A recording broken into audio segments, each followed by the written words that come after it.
What's poppin', guys? Guard Champion here. 2024 has been a pretty great year for anime. We've had a lot of new gen anime coming in and shaking up the playing field, as well as continuing seasons of older, long-running animes as well. Overall, I'd say it's been pretty freaking hype this year. So in this video, I'm going to be discussing my top 10 favorite animes from this year. If your favorite anime did not make it on this list, let me know in the comments below, because I might not have watched it, and I'm always open for recommendations. With that said, let's start with number 10, Frieren Beyond Journey's End. So I originally had Windbreaker as the number 10, but I did not realize that Frieren aired this year since I watched it from start to finish.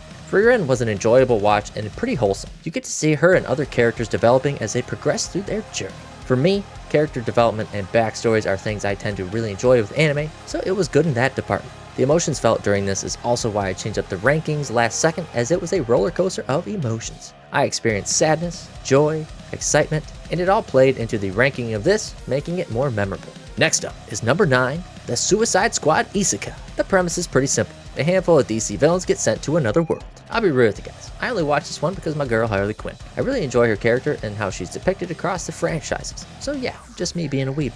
It was one of those shows where it wasn't super serious, so you could be multitasking with it in the background. It's kind of what I did with the baby around, honestly, so it was enjoyable for me for that reason. Number 8, Demon Slayer. I know what you all are thinking. I put Demon Slayer at number 8 instead of number 1. Yes, having read the manga ahead of time, I knew this arc was going to be the wake before the storm. This season got a lot of hate due to the lack of insane fight scenes like in previous arcs, and I can understand that from the anime only side that this season wasn't like they expected it to be, but there was still some good things that came out of this season though. We got a chance to see the Hashras get some screen time, which is a rarity in this series. They also added some bonus content that's not in the manga, so it was a nice little treat for the manga readers. The animation was stellar too, by the way, but that's to be expected with Demon Slayer. Number 7, Re:Zero. It's nice to see this anime return, but it's been a hot minute, so much so that I barely remembered what happened in the previous season. And the first episode was freaking long. I'm not kidding, it was like movie length. This season is jam-packed with the members of the Witches cult, and I couldn't be happier. It's been pretty enjoyable to watch. I also wanted to call out that for some reason Crunchyroll does not have all of season 1 on here anymore. I wanted to randomly rewatch the confession episode, if you know,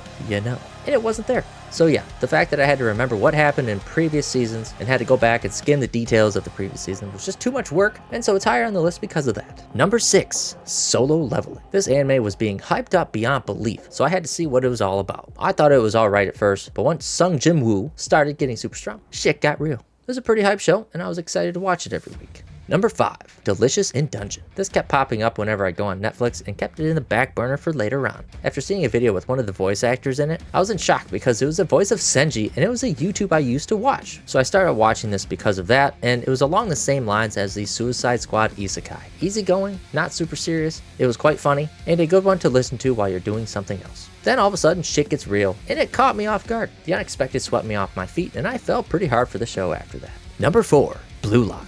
Shenanigans at Blue Lock continue as they try to make a team to go against the U20. The earlier episodes this year were average, but still enjoyable, but the match against the U20 team has been nothing but hype, and I'm really enjoying it. There is a bunch of hate regarding the animation this season, but I don't quite understand why. It seems fine to me, honestly. If you watched it, let me know.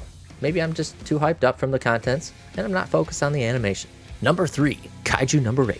This took the world by storm. They really put all their eggs in one basket for this one. They had top-notch animation, and especially that intro. They even snagged Youngblood to do the intro song. And how crazy is that? For the first time ever, as far as I know, they had a continuous live stream with a timer of when the next episode will air and shown character cards. If you're a diehard, you could tune in as soon as it starts and you'd be able to watch the episode right away. Once the stream ended, you had to wait a few hours before you could actually watch the episode. As a new gen powerhouse, I think they did this to stop the servers from crashing with everyone tuning in at once, like how Demon Slayer and Attack on Titan have done before. The story was great, the experience of tuning into live streams was a fun concept, and a great animation to top it off with. I liked it so much that I do plan on reading the manga to get caught up because I'm extremely impatient. Number 2, My Hero Academia. Going into the end of the story, this has been nothing but a damn nail biter and kept you on the edge of your seat week after week. The character development was great, and I loved how every character introduced in the series seemed to have some sort of presence during these big fights. A lot of plot twists and unexpected moments. It was just a fantastic arc,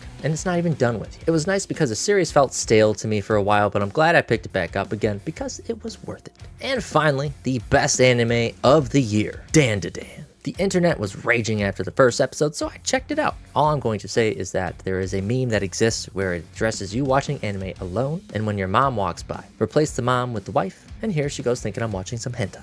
It's not like that, I swear. And then it wasn't until episode 3 where tears were shed and the series had its hooks in me pretty deep. I binged the entire manga in a weekend, and now it's probably my second favorite anime of all time, just behind Demon Slayer. This show excels at drawing out various genres, all of which I enjoy watching in one show. You get shonen fight scenes, romance, comedy, slice of life, mecha, and sci-fi. When it's a particular genre in the episode, it's almost hyper-fixated on. When the funny moments happen, it's goddamn hilarious. When there's fighting, it's intense. When it comes to the love aspect, they keep the bait close, but you can't quite fully reach it, so to speak. And the backstories, oh my god, they're so intense in this series. Characters are easily likable and different from one another. One thing that's great is that any character that is introduced, they serve a purpose, and you get the time to get to know and love them. Unlike Demon Slayer. There's a reason for the hype, because it's an amazing show. What did you guys think of my top 10 anime of 2024? Did you happen to watch any of my top 10? Was there even some that weren't on my list that are worthy of commenting on this video about? Drop your thoughts in the comments below so we all can benefit from watching some pretty cool anime. Well, I'm out, so thanks for watching, and hopefully you enjoyed this video.